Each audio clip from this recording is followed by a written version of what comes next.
Mike and I feel like there's a lot of glorification around being an entrepreneur. And what we've tried to write about in the book is you have to have this like always on shoveling shit mindset, that you're constantly going to be shoveling out of some kind of mini catastrophe. You're going to be fundraising all the time. Something good happens, something bad's going to happen. You're in the middle of the storm, you're coming out of the storm, or you're about to head into a storm. You have to have that mindset. And those entrepreneurs that can actually grasp that and like it are going to succeed, because that's really what it means to be an entrepreneur. This isn't your average business podcast, and he's not your average host. This is the James Altucher Show. So tell me, what are you guys doing? What's going on?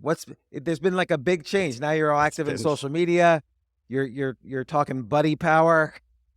It's you're on to us. Well, it's good to see you, first of all. Yes, good to see you guys. It's been way too long. Shame on us. Ever since your story, we didn't want to be seen with you in New York City. I know you guys abandoned me. Yeah, right. Not true. We always loved you. But yeah, we're jumping back into social.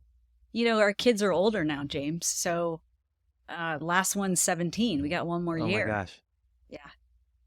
And so, look, first off, I am always loyal to anyone who's made me money. You guys let me into your round. Buddy Media, 2007 was the round. Was it August 2007?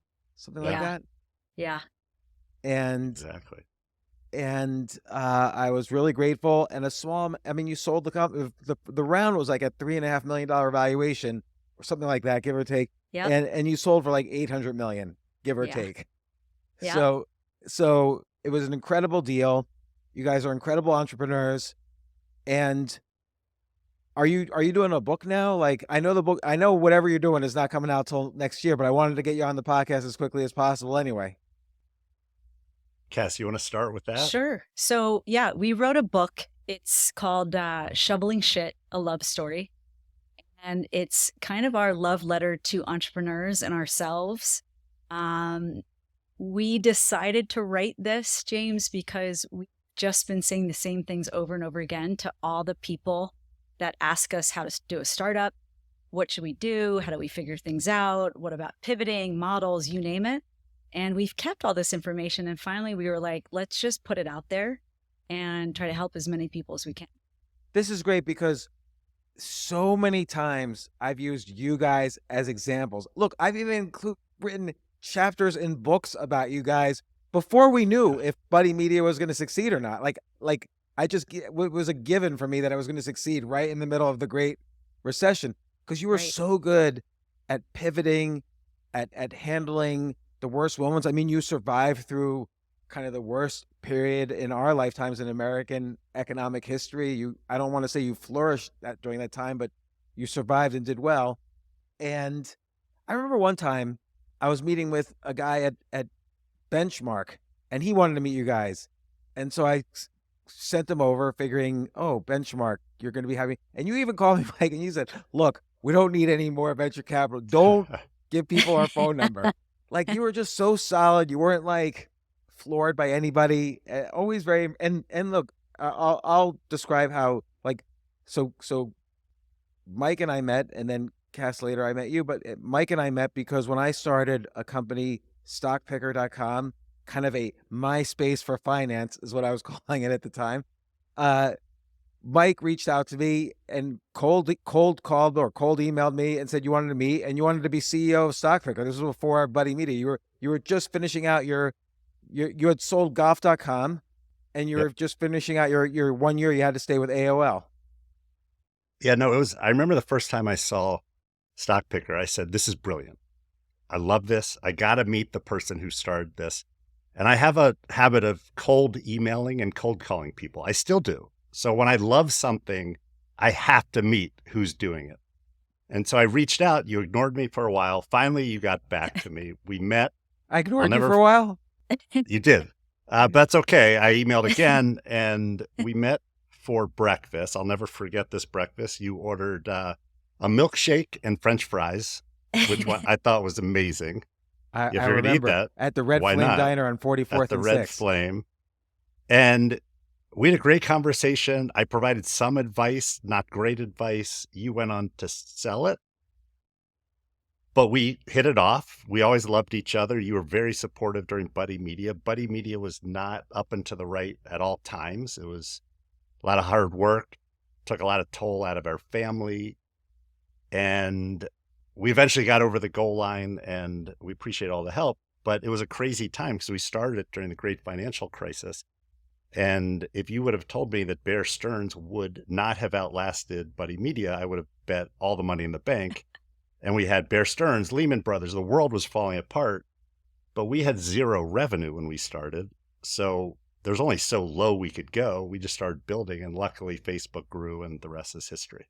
And just to set the stage, so and also I'm very curious how it was working together. Like, it's difficult often for married couples to work as well as you guys have together. But to set the stage, Facebook was more or less just starting. I want to say Facebook was getting into the public awareness just about a year or so earlier than Buddy Media started. And at the time, it was sort of reminding me of like a kind of organized internet where everybody could have a homepage and it would look kind of the same, and you'd had games on it and you had all your friends. It was like this amazing archaeological dig of our lives. Like, oh, here's my elementary school friends. Here's my high school, here's my college friends. Here's my first job friends. And just like when the internet was getting big in the 90s, companies needed agencies to make their internet presence. You guys were going to make like games and other things for companies to use as part of their Facebook presence. That was the initial kind of, it was sort of like a Zynga. It was like, I think this was like the initial model. You switched models a couple of times. It was So- Zynga. Oh, yeah. Go ahead, Mike. Yeah, I mean, Mark Pincus was one of our investors, and we love the game space. We built a few games. You were our number one player of our word game. I forget the name of it. I know. But And, you and by the way, in our next breakfast at the Red Flame, I was telling you, like, I said, I remember saying to you, oh, Mike, I have the secret to winning this game. I forget now what you called it, wordy or something like Yeah, that. word something. And you were like, do you cheat? I'm like, no, why would I cheat? You were so good at it. Like the leaderboard was like James, and then everyone else a million points below James. You know, we realized early on we weren't good at building games. We knew Mark and the team at Zynga. They were awesome. They were aggressive. They were doing things that we would never do. We were in New York. We started talking to brands, trying to sell them on games and custom apps. And we had a virtual currency called Ace Bucks. We had Don't like forget 15 Ace shitty Bucks. ideas before we landed on what we did. And brands just kept saying, how can you, like, we hate your things. We do not want to do what you're trying to sell us, but help us with Facebook. And it was a time that Facebook was loved. Facebook was like, social media it was like AI. Loved. Like people were like, this is going to change the world. If we connect everyone on one platform, it's all going to turn out well. Well, fast forward, it's, you know, they've ruined democracy and the mental health of our kids. But we didn't know that. We just started helping beer companies and soda companies and others doing what they did. And eventually we had 8 out of the top 10 global brands.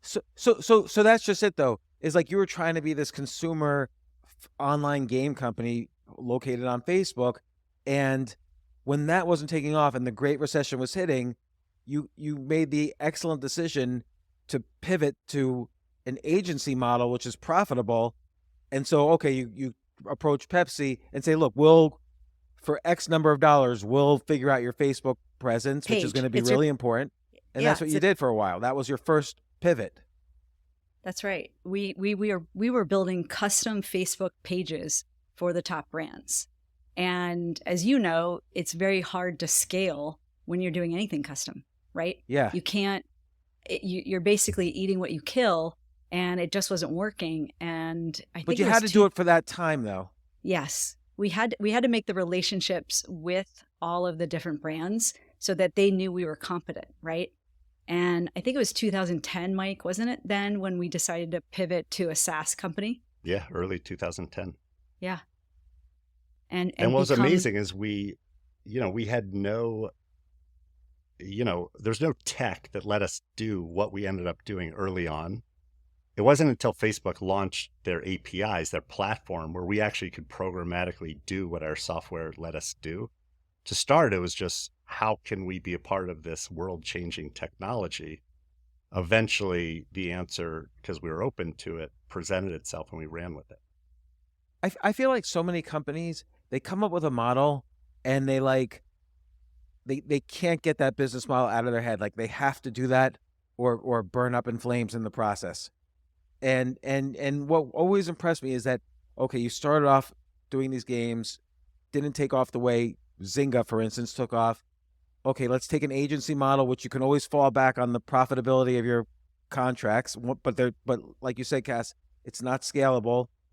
And then you kind of took the recurring programs you were making for every company and sort of made them, like you said, software as a service, like a menu. I'm a company, I can have a menu item now, or a menu of things I can do with my Facebook page. Right. And the tools we built allowed them to reach their, consumers, their clients, their customers online. And if you think about these big brands, they have thousands of employees in different parts of the world, right? So how are you going to give them the tools they need to create the messaging to their actual consumers in different languages, right? With different permissioning. And so Mike had this idea, because we were already helping them, to pivot to this model. And we became what brands needed, which was the Facebook Power Tools. That was our big campaign, if you remember seeing that. I don't, but I do remember seeing your billboards in airports. Yeah. Every airport I landed in is like, oh, are you buddies yet, or something like that? Every brand needs a buddy. That was our tagline. Yeah. That was a big play. When I went, we definitely did not have this money, and we went to the board and I asked them for $1 million more than I think what our current budget was about $200,000 to bring back billboard ads, like real print ads in the airports between Thanksgiving and the end of January. Because I thought, if I could, we had, 150 different competitors at that time, Mike, even more. Yeah, funded competitors. Funded, yeah. Exactly. So how are you going to break through the noise? And I thought, well, no one's been doing this for a long time. Let's do it. And it worked. It was amazing. How did you, though, like, other than how did you via product differentiate from the competitors? Who would be the main competitors that I would know of? So there were small companies. I mean, we were the largest company. We exited for close to $1 billion. And then you had a company called Vitru and Wildfire. But you also had small companies that are still around, like Sprout Social and Sprinkler and Hootsuite.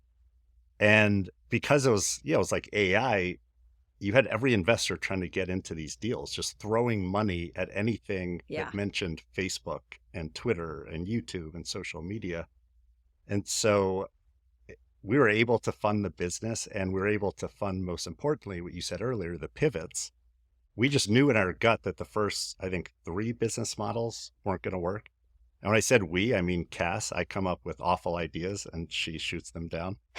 And what was the moment when you shot an idea down? Did you argue? I pretty much told him, this is the worst idea you've had. And I thought Acebucks was pretty bad. You have to remember that, James, the Facebook platform opened up on May 24th, 2007. I know this because I gave birth to our 3rd child. And I was being wheeled in after a C-section, and Mike's on his phone, and I'm thinking he's like telling all of our family, and he goes, I know what we're going to do next. And I'm like, you mean after the hospital? And he's like, no, Facebook just opened up their platform. I was like, oh my God.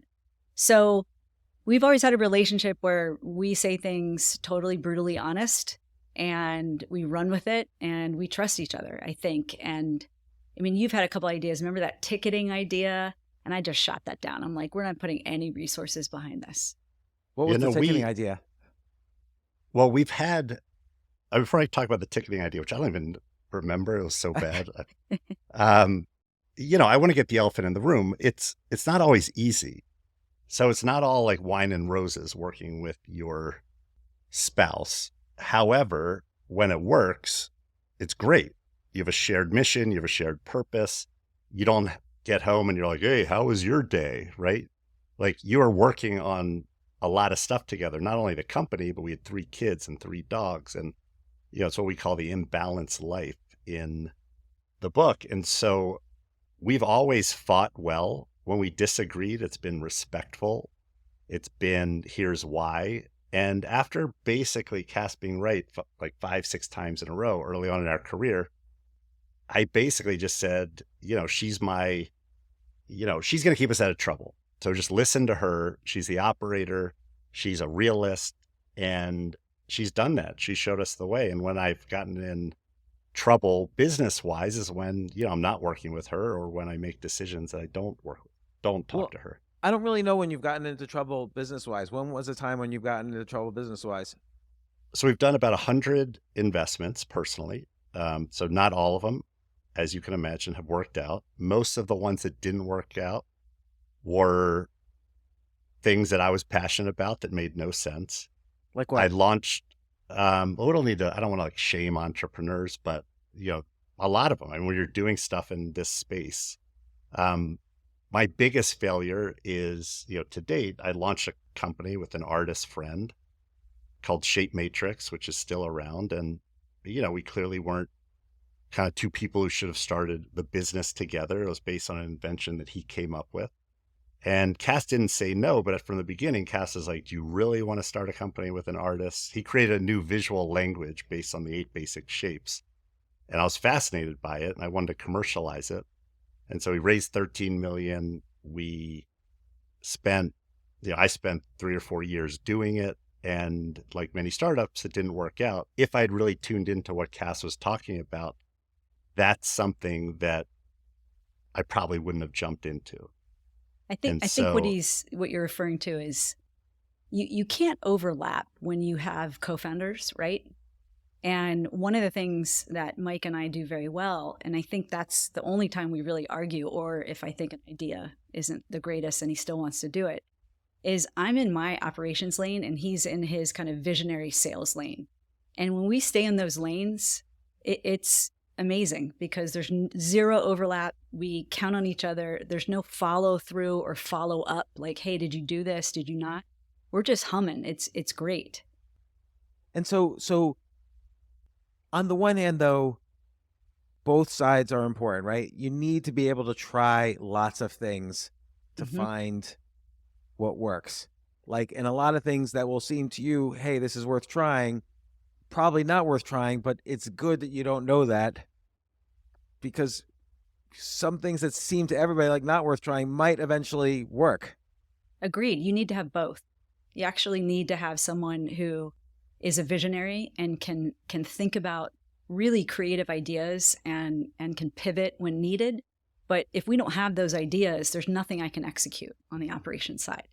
So he's the kind of person that wakes up in the morning and will pop his head out of the shower and be like, I have an idea. Like at least 20 times a day, he says to me, I have an idea.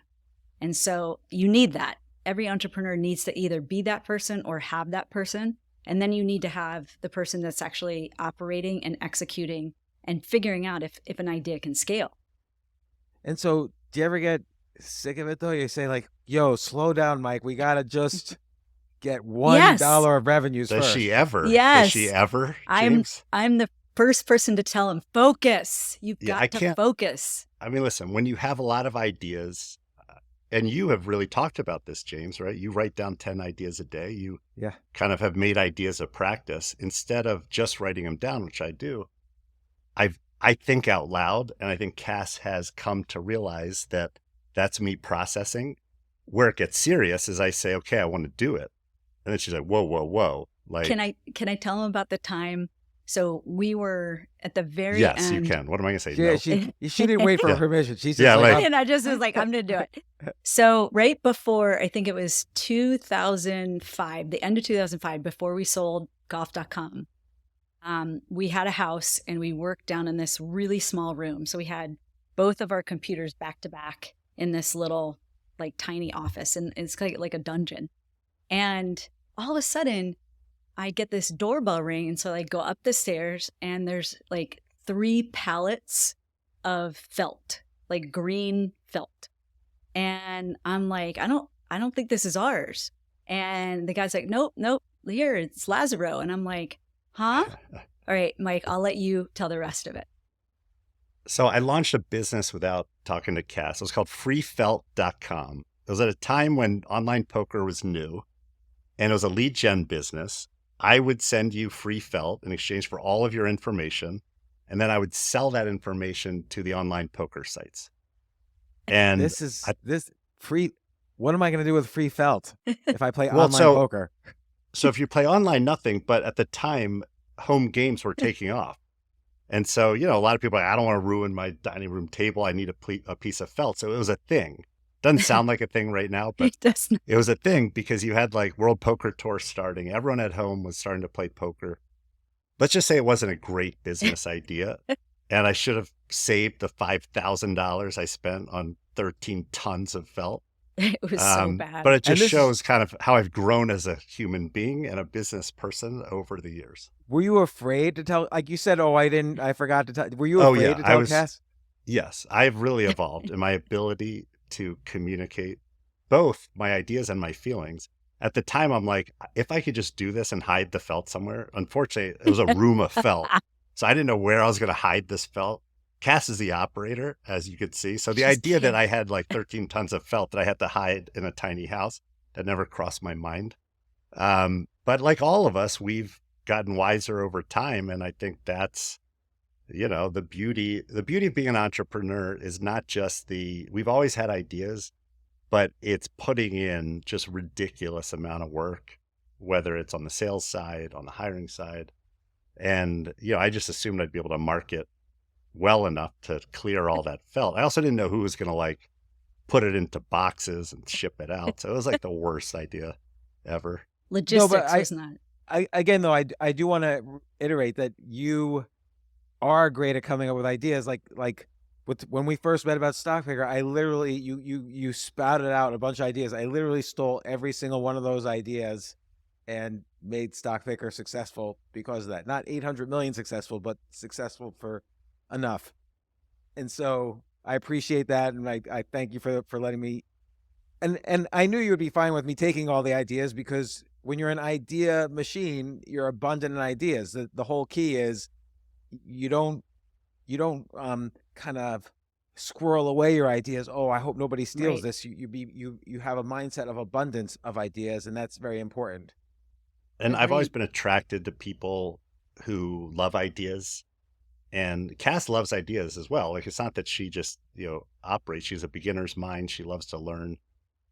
But the idea that you can go from 0 to 1, just come up with something and make it happen in the real world.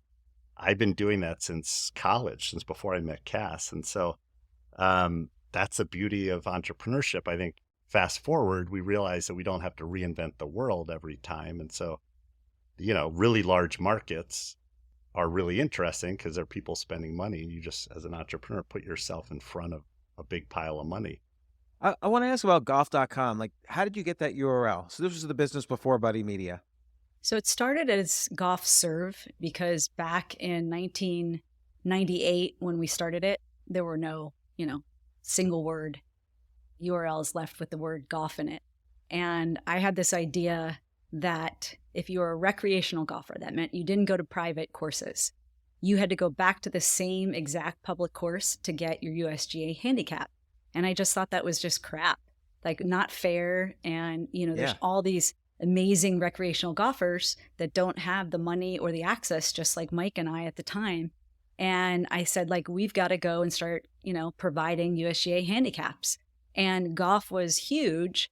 And we started at Golf Serve. And then I think wasn't it a part of like an ESPN? So it was NBC. NBC. Okay. Got it. Yeah. So NBC had invested in a company called Quokka Sports, Total Sports. That's right. And the company raised $1 billion, went out of business, and they had all these like bankruptcy auctions. And one of the auctions was for golf.com. It was a phone auction. You dialed into a courthouse somewhere, and we were willing to bid up to $1 million for the URL. And we bid $289,000, and we got golf.com, and we built it for a few years. And then wait, how did you get the $289,000 then to pay for it? So we already had a company. So we had Golf Serve, and we'd raised a little money to do Golf Serve, and we were operating. And I don't know, I forget if we like put some more money in or I we think just we had the raised a money. little and had the money to do this because Yeah, we maybe we wanted raised this from a few URL, people. Yeah, and because we saw it as, it was before apps, before the mobile phone. It was all about URLs, right? right? Like every ad on the TV said www.expedia.com or Yep. www. And it was like you would plaster that. So that's how people found out about websites. And so we went after it hard because we thought that these vertical niches of, focusing on primarily rich people at the time, we were going to do wine and health and fitness and some others. Never got out of golf. And then ended up selling that for $25 million to a company that no longer exists called Time Warner, which is crazy in and of itself that golf.com outlasted Time Warner. And we And were so when Oh, you sorry, go ahead. sold that, like, was this the first time you guys had millions as a couple? Like, I know you had a public company beforehand, the student video thing. I forget the name of it now. Yeah, But was this your first big hit? it was. So that was the first one together. I'd made a little money off UWire, which we took public as part of Student Advantage. And that's what, most importantly, that's what got us to New York, because Golf Magazine, which was the buyer owned by Time Warner, wanted me to be the general manager of golf.com. And without that deal, I would have never met you, would have never met Howard Lindzen, would have never met Roger Ehrenberg, a lot of the people who have been really important to our lives. Yeah, and so, I mean, did you go out and spend the money? Like, did your lives change when you first, like, the first time you made money and you realized, oh, this is a viable thing for me to do. I'm going to Well, be financially free in this life. well, you have to understand, like, and there's a little story to this. When we started Golf Serve, we started at September 1998. By December 99, we had sold it to chipshot.com, which was a company that made custom golf clubs out of Silicon Valley and Silicon Valley, sorry. And it was the most expensive place in the world to actually build golf clubs, but they were registered to go public, right? And they pulled that out the following year. And so we went into bankruptcy with them and then had to restart the entire company again. So by the time we had to restart it, we did not own very much of it, like barely any of it. And what we got out of it was enough to buy our first apartment. All right, well, that's something. we That's made, good. That is something. I mean, Yeah. looking back, it was a lot for us. And we made $3 million before taxes. So then you pay the taxes and it's like, whatever, 2 million. Then you show up to New York and you're like, wait, apartments cost what? Like Yeah. public, private school costs what? And so let's just say we didn't feel rich living in New York City. We were very hungry. We had that taste of success without the type of win that we got at Buddy Media. And it just made us work harder, because when you're working with your spouse, you're all in. There's no safety net. There's no, oh, my spouse has another job that's generating income. If it goes Mahola, your life kind of is impacted in a way that if you don't work with your spouse, it doesn't happen. Well, within a year of you guys starting Buddy Media, the world entered this great recession. There wasn't really, no matter how much people liked you, there was no money available from VCs, I imagine, at the time. And were you worried? Were you scared? Cass, what do you think? I wasn't. I know that's going to sound kind of arrogant. Yeah, but that's what I was wasn't. going to say, but I didn't want to. I just feel like we had a plan. I knew Mike would always be able to pivot us to a model that worked. And if I could hire the right people and keep them there, that was going to work. And that was our mission. Right, because Facebook was still growing, recession or not. Yes, exactly. Facebook was growing, and we raised our seed round. It was hard, but we raised like $1.5 million at, I forgot the valuation. I trust you, $3 million, $3.5 million. It was about 3.5, yeah, because I Yeah. think it all ended up at about 5 after. By the way, I don't think you had a hard time raising money. I had to beg to. I was surprised. I heard that you were putting money in from Howard, And I'm like, why didn't Well, you Mike know call how it me? goes. Like once it tips and you get momentum, then it's like super easy, right? Yeah. But, it didn't seem like a slam dunk as kind of young entrepreneurs working together. So a lot of people at the time didn't like husband and wife teams. Howard Lindzen was very important. He committed and then, made a bunch of introductions that made it happen. But the valuation really reflected how hot the deal was, right? Like Yeah. hot deals don't get done at 3.5 million pre, but we just wanted the money to go because we wanted to be fast. We wanted to just build. The good news, our later stage rounds were done in the hundreds of millions. So I think it all evened out and we owned enough of it to be very happy at the end. But it was a scary time in the world. And we thought it was a perfect time to build something Exactly. because less competition, Facebook was still growing. And if we just focused on our customers, which we eventually found, we would be okay. That's what happened. And so, tell me about when I know, Mike, at some point you dealt with a cancer fear. Like when was this in the timeline? So my issue has always been my heart. So I have an artificial heart valve, almost died twice, congestive heart failure as a kid. In between my sophomore and junior year of college, I had a new aortic valve put in. So a fake valve. I still have the valve. I think I'm one of the longest living people with this valve because most people get it when they're 70 or 80. I've had it since I was 19 and just turned 50 this year. Now, Kass, did you think that was sexy? He had this aortic valve in there at 19. Big time. That was I think exactly it was what my I was looking crossed for. eyes that got her. I was looking for that, definitely. And so, and the only reason that's relevant is after that happened, I went from being kind of a stress ball and really, worried about everything to like loving life. I'm like, what's the worst thing that can happen? I didn't die, right? Like, let's go. Like, this is fun. I'm in overtime. And so that fearlessness, I think, really helped me as I move forward through not only Buddy Media, but, to this day in terms of how I operate, which is, you only live once. I shouldn't be alive. Let's do some awesome stuff while we're here. And so, what were some of the things like? So you wrote this book, Shoveling Shit. What are some of the shit that is shoveled, and how do you? By the way, it's interesting. We were. I think you were mentioning age earlier. It turns out the average age for successful entrepreneurs is somewhere in the mid-50s, and some professions like mathematicians, the average age for a brilliant mathematician is like 25 for the mathematician's greatest work. But for historians or writers, the average age is 69, actually. And this is I had a podcast guest, Arthur Brooks, who writes about this type of thing. He's very into transitions. Yeah, it's fascinating. In life stuff. Yeah, he's a Harvard professor from strength to strength. Very smart guy. But yeah, wisdom.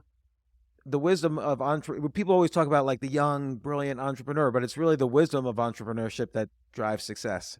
Definitely. I think Mike and I feel like there's a lot of glorification around being an entrepreneur.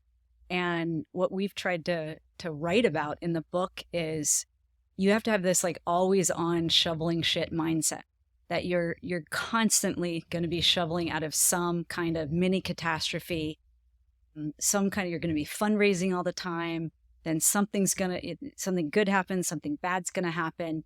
You're in the middle of the storm, you're coming out of the storm, or you're about to head into a storm. You have to have that mindset. And those entrepreneurs that can actually grasp that and like it are going to succeed, because that's really what it means to be an entrepreneur, in our opinion. So being able to basically expect those shitstorms, to use the phrase, and not quite enjoy it, but learn how to ride those. Yes. And have high, stress and distress tolerance. Like you have to know that. Like we meet so many entrepreneurs, I'm sure you do too, who have great ideas or have an idea and they think this is going to be the greatest thing ever. I'm going to be able to work the hours I want to work. I'll make all this money, all this kind of stuff, all these like interesting ideas. But when you actually start doing the work, it's not like that. You won't miss like big events maybe with your kids, or your friends, but you are missing all the like in between. That's like one of the big messages. This is always on. Yeah, and it never turns off. And I would say 80% of the time, and maybe this is just me, I would say 80% of the time, it doesn't really feel good. Like It feels awful. Like, it's really torturous. Yeah. and I think we wanted to like, we've read so many of these books because, we read an entrepreneur books. A lot of our friends have written books, and a lot of them glorify it and are a series of just kind of lessons. It's hard to apply. We wanted to write the most honest book of the life of an entrepreneur, not just the business, but the imbalanced life, the sacrifices, the misery. And really what we came out of it saying is that there's nothing we'd rather do. It's both miserable and awesome. And that's why it's Shoveling Shit a love story. It's our love story with each other, but it's also our love story of entrepreneurs, why we've invested in 100 entrepreneurs, why we're so excited to give advice, even when we didn't have money, like when we met. And at the end of the day, there's like, in a world where people don't have purpose and passion, entrepreneurs have that. Like they show up to work. They're like, wait, what? Like what just happened? Like who just quit? Like what client just left us? Like we got sued by who? Like you show up and it's just like shit hits the fan and you just have to deal with it. And at the end of the day, it's awesome. And the people who do it and who get to the other side start to love it in this masochistic way. They start to love because it's not that people are smarter who are entrepreneurs. It's not that entrepreneurs are any more strategic. Like go to any business school, go to any company, they're really smart, strategic people. It's the people who are willing to put in the work or make the sacrifice, who are willing to basically not see friends, piss people off by doing what they do. And so as we kind of thought about our life and wrote down these 30 years of stories, it came down to, man, this sucks. And it's awesome. I mean, I think probably you have a higher tolerance for it than me. Like for instance, I remember having this web agency at one point, and then just you get those calls on like Friday afternoon from the client that is most on the edge, and he says, listen, you need to call me, talk to you soon. But it's Friday afternoon, you call and they've already left for the weekend. So Right. now Yeah. you have all weekend where you're like assuming you're going to lose this client and you're going to have to fire people. And then, by the way, then you don't lose the client, but it's just weekend after weekend or day after day. There's always something happening to worry about. And in every business I've ever done or been involved in, it's just a lot of worry. Like, do you ever wish? Sometimes I look outside and I wish I was a professional bird watcher. Like, then my job is to take a notebook. There's a yellow-tailed, whatever it is, and like you just write down the names of birds, and life's good. Well, we tried that. Like Yeah, we after did. I left, so after we sold to Salesforce, I went to Mark Benioff and I said, one of us has to get back home. Our kids were struggling. They hadn't seen us in 13 years or whatever it was. We just needed to focus. Like, in your gut that, wow, your family's falling apart. So obviously, like, it was either me or Kass. Kass volunteered, so she got laid off, which was good. Like, Mark treated it really well, paid her all of her stock. Like, he was total mensch, which we forever will appreciate. Sure. Then I busted my butt for 4 years, and then I was like fat and unhappy and not connected. Like, I wanted to be with Kass and the family traveling the world. So I left Salesforce and I said, I'm not going to do anything. Now I play some How long golf, did that but- last? How long did So that I'm a painter on the side. And so I got an art studio. Actually, And Mike, after a I year, got you the art studio. Cass got me the art studio. I don't even know how to surprised him. I don't know how to get anything. I haven't logged into It's hard to, bank by the way, account in 20 Mike, years. it's hard to get a lease of anything in New York City. It So is. That I'm was sure Cass really, got this for really you. hard. Yeah. And it was right by one of the places you used to live at. So it was at 78th Street. Oh yeah, I lived And- on 78th. I lived at the App Store on 78th Yeah. and Broadway. And after a year, I was like, I'm miserable. I fucking suck at art. So it's a hobby. Like hobbies are things you love but suck at. And I'm like, I build businesses. That's what I do. And so we went back into investing, and now we're kind of full on the investing side, and buying companies, and who knows, maybe one day we'll start a. Well, investing in companies in and of itself is starting a company. It's a company to Yeah. Right. that helps manage and operate multiple companies that you have small stakes in, That's right. and then there's a lot of decision making and so on. And we went after that hard. I mean, we, at our venture firm, Velvet Sea Ventures, we have about 400 million of assets under management. We've done our own investing. And although we do love investing and will continue to invest, what really separated us is our love of being an entrepreneur. And so that's what are really some what of the we're other focused on. pieces of advice you convey to some of your entrepreneurs or to the readers of this book? Well, And I know you don't want to give away when's the book coming out, actually? March of 25. So don't worry, you'll be back again in March when it comes out. Like we'll Thank you. go in depth into the book. But like, what's one or two things? Well, I think we've touched a little bit on it about the imbalanced life, and Mike says like picking your co-founder is like picking your spouse, right? You basically work married to this person, so you better get it right, because it's awfully hard to divorce someone that you've picked as your work partner, right? Your other founder. We've talked about pivoting. I mean, I think that's a huge chapter in the book that goes over, how do you know when you need to? And I think, like you've said, these entrepreneurs and people get so full of pride. And I think that's why they're not pivoting when they want to or when they should, because they're holding on to an idea. It's ego-based, it's fear-based. We go into that quite a bit. We also talk about marketing and perception as reality, and how you can do this in a very effective and efficient way when you are a startup.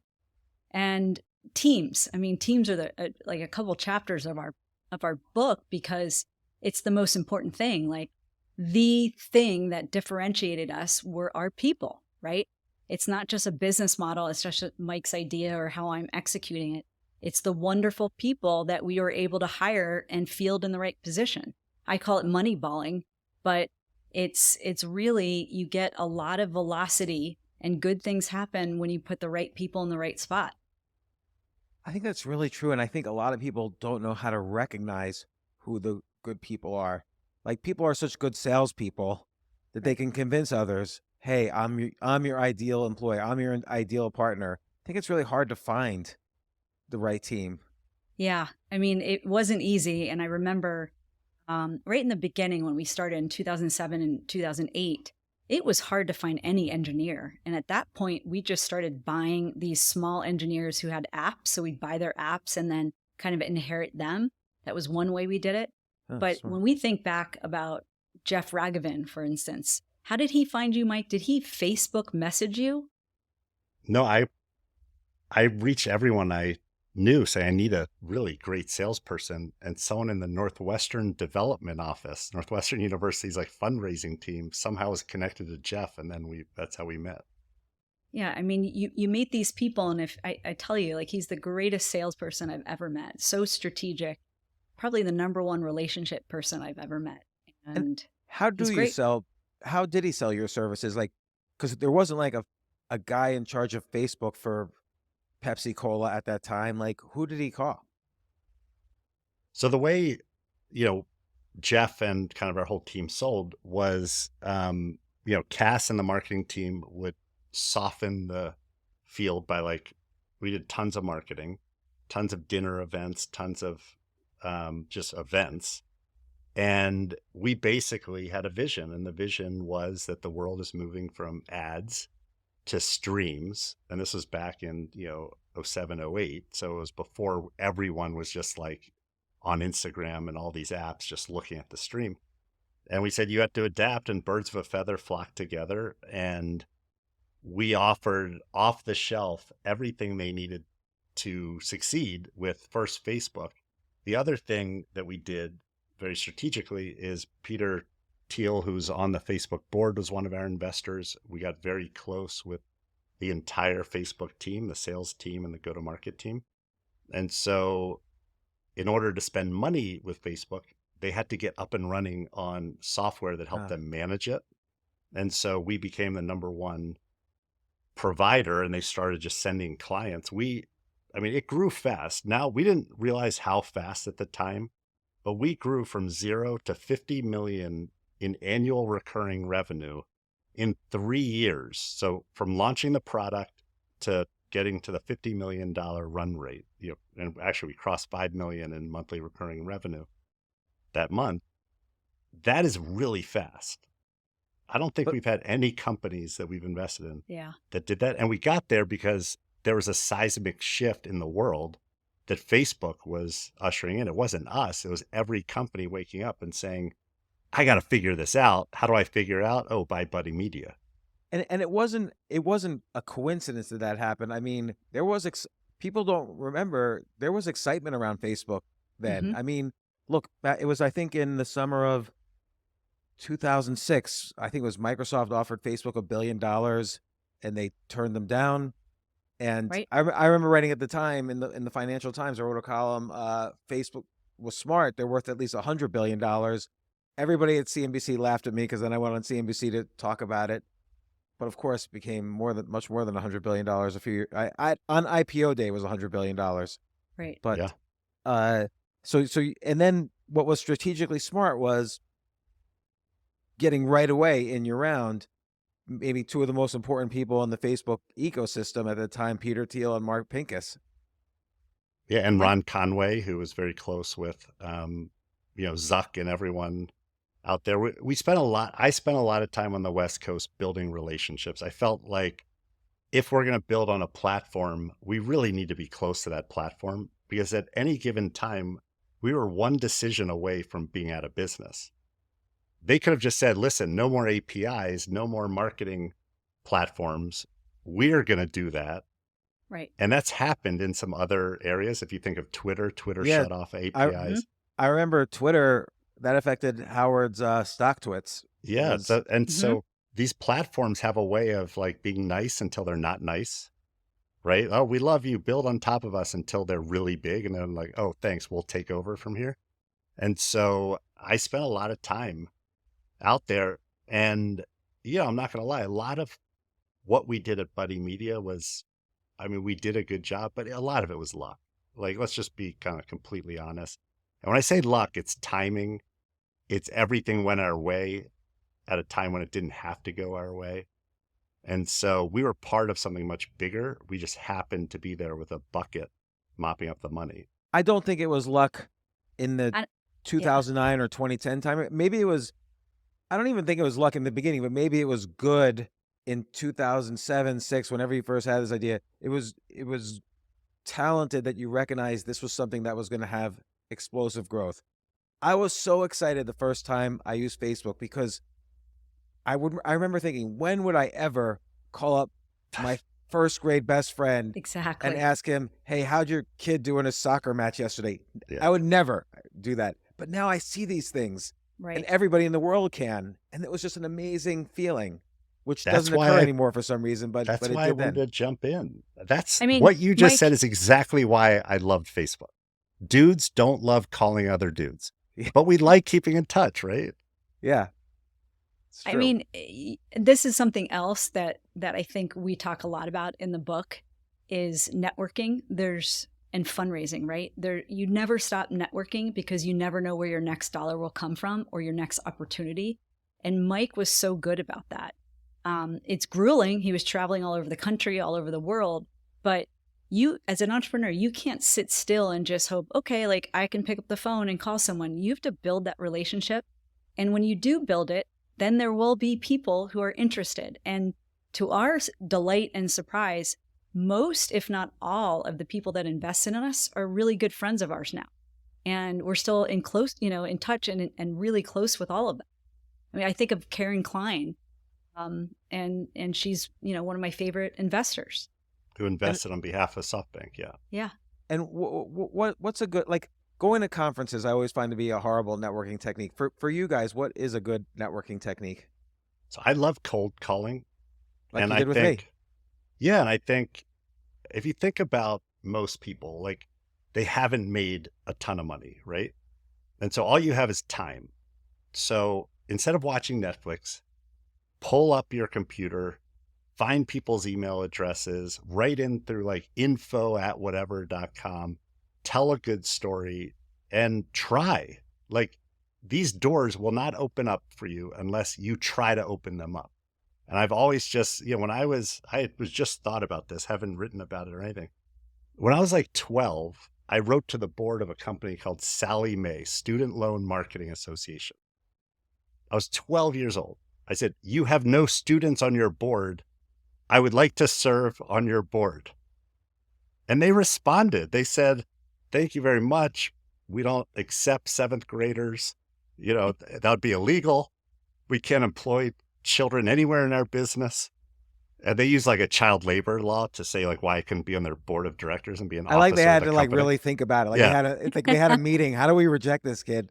And so like, I just think entrepreneurs have it. You're an entrepreneur where you will not shame yourself into doing things or out of doing things that are really uncomfortable. Like, it's not like, I don't love emailing James Altucher about his company, but I love the company. Like, I was just with a friend of mine who started Bonnaroo and Outside Lands, big music festivals, right? And someone asked us, "How'd you guys meet?"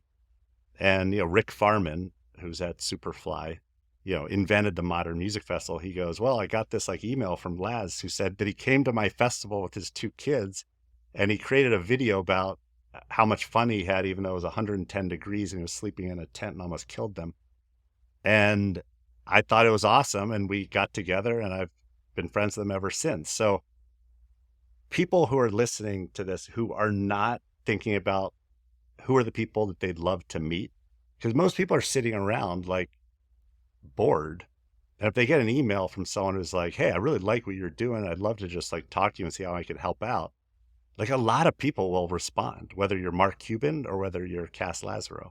But by the way, as I realized this through my own career, this becomes like a magic power practically. The fact that most people don't realize this, that Yeah. like a lot of people reach out incorrectly. And I hope in your book, there's ways of reaching out correctly. A lot of people just say, "Hey," they don't really provide value. Like, you provided value. You told Sallie Mae at the age of 12, this is a problem you have from my 12-year-old point of view, and here's a solution to it. And so you have to do that and iterate over and over before one person responds. But that is the way to do it. You have I to provide agree. value. Like, when I meet with an entrepreneur, the question I always ask is, how can I help? If I can make anything happen in the world, what is that one thing? I can't do too much for you. I got a job, I got a family. I don't want to like, piss them off, but like, what's one thing that if I did for you would really change your business? And that question sticks with entrepreneurs years later, like I also big think entrepreneurs, like you, entrepreneurs who like make it. remember how Roger Ehrenberg always says it too? Like, he can't stand when entrepreneurs or anyone says, "Hey, can I pick your brain for a little bit?" I Right? know, You it's get the worst.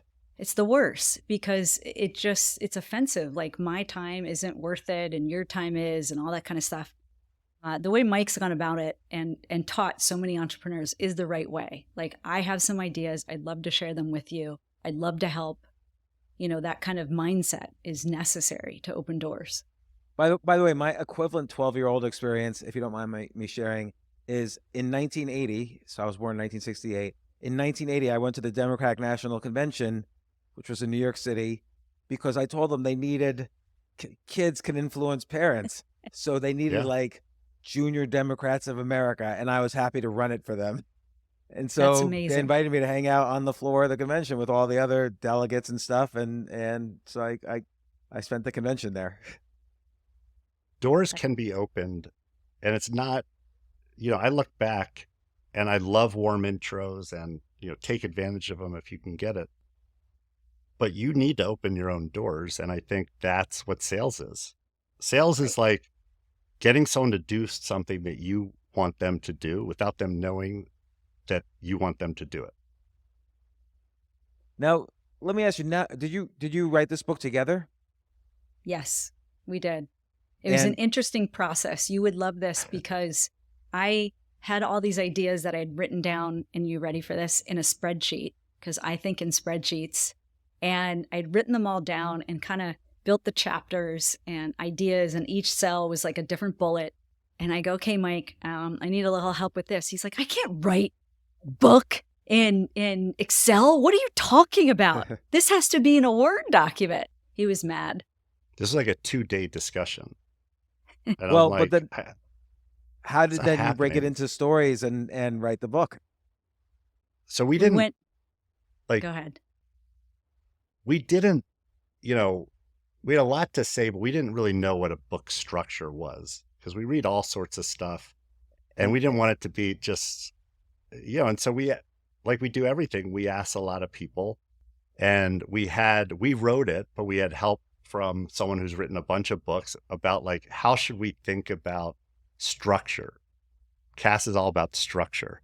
Once we had structure, which was basically 3 or 4 stories a chapter, 3 to 5 lessons per topic, like key lessons, the writing was really easy. And because we have 30 years of material, I wouldn't say it was enjoyable, but we got into a flow that got it done.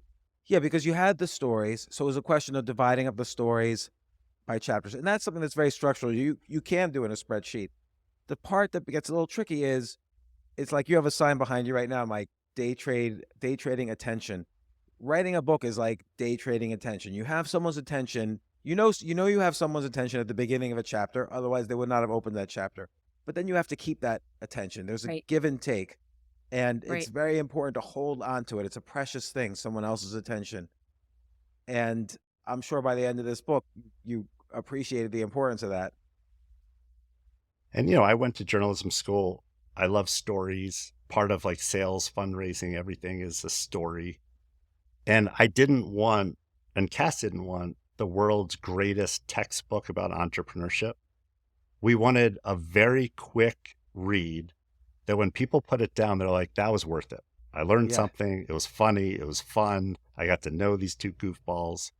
And so I think that's what it is it's a fun read that happens to teach you about, moneyballing and pivots and raising money and picking a partner and how do you greenlight an idea and how do you kill an idea and all these things that we've just done over and over and over again. It's basically the combination of all of the questions we get from entrepreneurs every day, told through our stories and our love story.